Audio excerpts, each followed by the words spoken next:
day, everyone. Welcome back to your English class. I am Carl Janiel Season, and I will be your teacher for today. How are you guys? I hope you're having a wonderful day.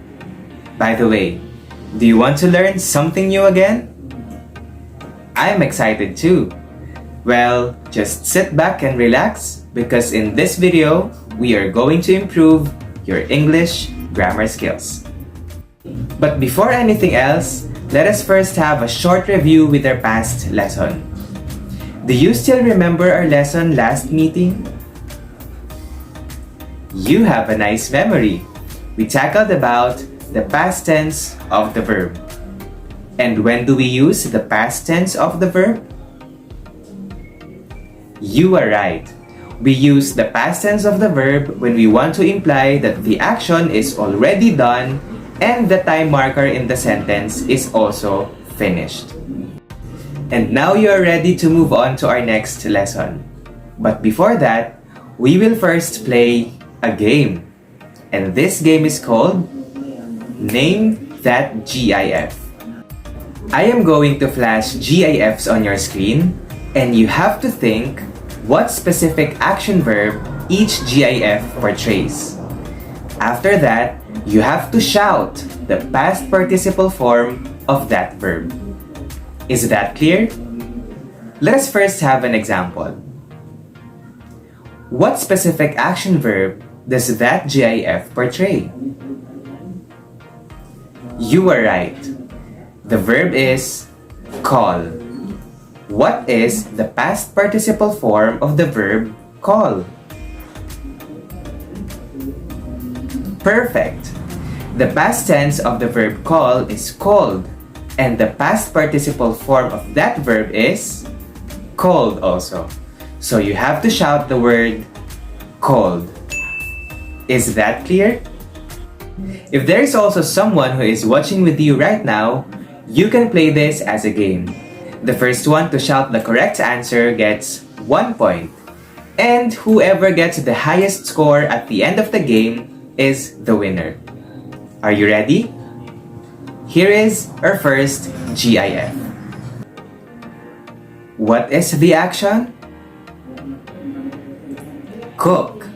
What is the past participle of cook?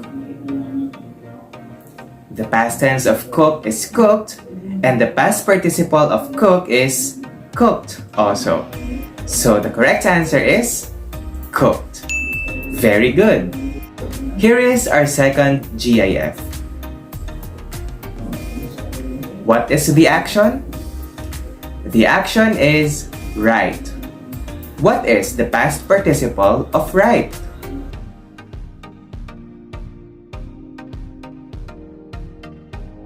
The past tense of write is wrote, and the past participle is written. So the correct answer is written. You got it right. Here is our third GIF. It seems like you're enjoying the game. The verb is sing. What is the past participle of sing? The past tense of sing is sang, and the past participle is sung. So the answer is sung. You got it right again. Now let's have our fourth GIF. The correct answer is swum. Very good. Now here is our last GIF. The answer is red. Take note that they have the same spelling, but they are pronounced differently. I am now convinced that you are all familiar with the past participle form of the verbs. And so I believe that we share the same thoughts with this quotation. Is it not enjoyable to learn and practice what you learn? Of course it is. It is very fulfilling once we start applying our learnings in our everyday lives. And once we have observed that our grammar skills are improving, we become more confident. And to better improve our grammar skills, we are going to discuss another tense of the verb. But before that, I want you to observe these sentences on your screen. What similarities do you observe, particularly in the verbs within the sentences? If you observe that the verbs used in the sentences have a pattern, you have a nice observation. But what is the pattern then? You are correct. Either the use of has or have followed by the past participle form of the verb. Now, do you know what tense of the verb is formed by has or have plus the past participle form of the verb? Exactly. That tense is called the present perfect tense of the verb. Now, based on the sentences and your observation a while ago, can you tell me again how do we form the present perfect tense of the verb? Exactly. We form the present perfect tense of the verb by combining has or have plus the past participle form of the verb. That's why a while ago, I tested your knowledge about the past participle form of the verb. And I found out that you all know it well. So I believe that you will easily learn our lesson for today. But how do we know if we are going to use has plus past participle or have plus past participle? You are correct. If the subject in the sentence is singular, we will use has plus past participle. If the subject is plural, we will use have plus past participle. Now, I want you to observe again the same sentences flashed a while ago, but this time, focus on the time markers. What can you observe? You are right. The time markers indicate an unfinished time. So one of the main uses of the present perfect tense of the verb is when the action is already done, but the time marker in the sentence is unfinished. Let's process the first example. I have done my exercise this morning. Is the action already done? Yes. But what is the time marker in the sentence? This morning. Is the time marker already finished? Not yet. The action is already done, but the time marker in the sentence, which is this morning, is not yet finished. Therefore, we used the present perfect tense of the verb. Did you get the point? Let's have the second example. The number of COVID-19 cases has gone down this week. Is the action in the sentence already finished?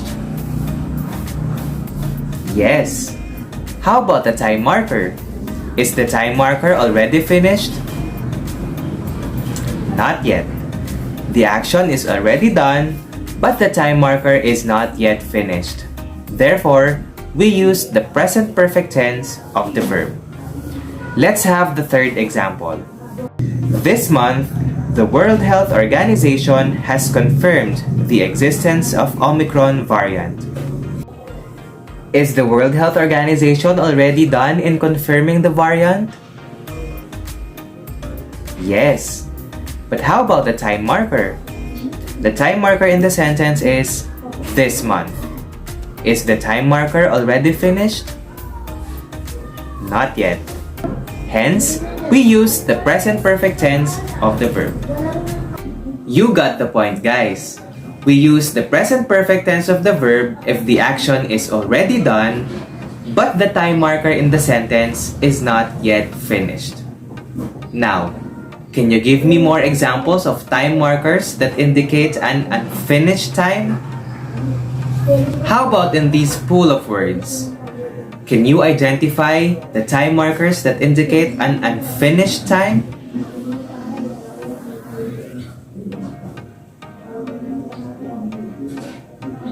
Very good. Other examples of time markers that indicate an unfinished time are today, tonight, and this year. Very good. Now I want to ask questions to you guys. And of course, you have to use the present perfect tense of the verb in answering. Are you ready? My first question is, how many online shipping vouchers have you used this month? As for me, I have used 3 online shipping vouchers this month. How about you? Very good. My second question is, how many assignments have you done this week? As for me, I have done 10 assignments this week. That's so exhausting. How about you? Wow, I commend you for doing that. Now my last question to you is, have you eaten your lunch this afternoon? As for me, I have not yet eaten my lunch this afternoon. How about you? Alright, as simple as that. I am very proud of you guys because I can see that you are really learning in our class.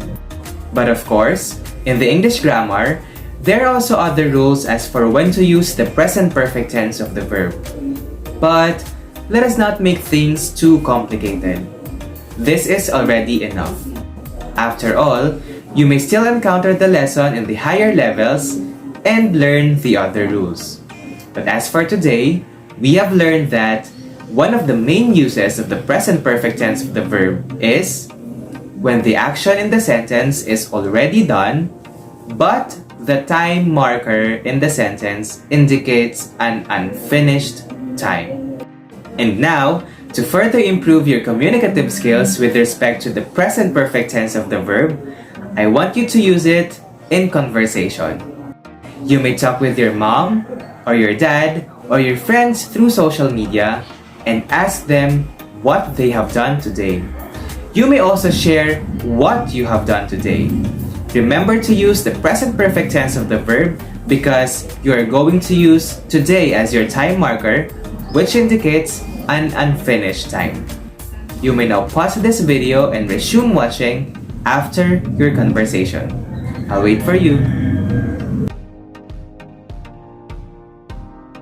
Welcome back! I am very proud of you. And now, before we proceed to our short quiz game, let us first summarize what we have learned today. Today, we have learned the use of the present perfect tense of the verb. We form the present perfect tense of the verb by combining either has or have plus the past participle of the verb. We use has plus past participle of the verb when the subject in the sentence is singular. But when the subject is plural, we use have plus past participle. Also, we use the present perfect tense of the verb if we want to imply that the action is already done, but the time marker in our sentence is unfinished. Very easy, right? And in what situations can we apply our learnings today about the present perfect tense of the verb? Just like what you have done today, we can use the present perfect tense of the verb when we are asking someone about what he has done today or when we are telling someone about what we have done in a certain period of unfinished time. Do you still have any question? Okay, so now we will have our short quiz game. In this quiz, we are going to use an online educational software called Kahoot. There are 2 ways for you to access this quiz. Number 1 is to click the link on the description box below, or number 2, go to kahoot.it and enter this code. Once you're done, your score will be recorded as part of the evaluation. Again, you may now pause this video, click the link, or enter the code. Enjoy your quiz!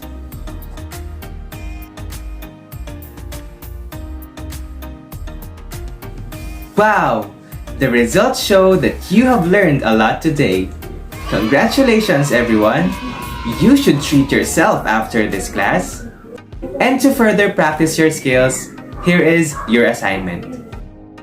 In not more than 10 sentences, briefly write a reflection paper about the things you have done to be physically and mentally healthy during the pandemic. Use at least 5 verbs in the present perfect tense and underline them. If you are watching this on YouTube, you may also comment your answers below. Have you enjoyed our class today? I have enjoyed too. Thank you so much for your active participation. Keep safe everyone, and see you on our next video.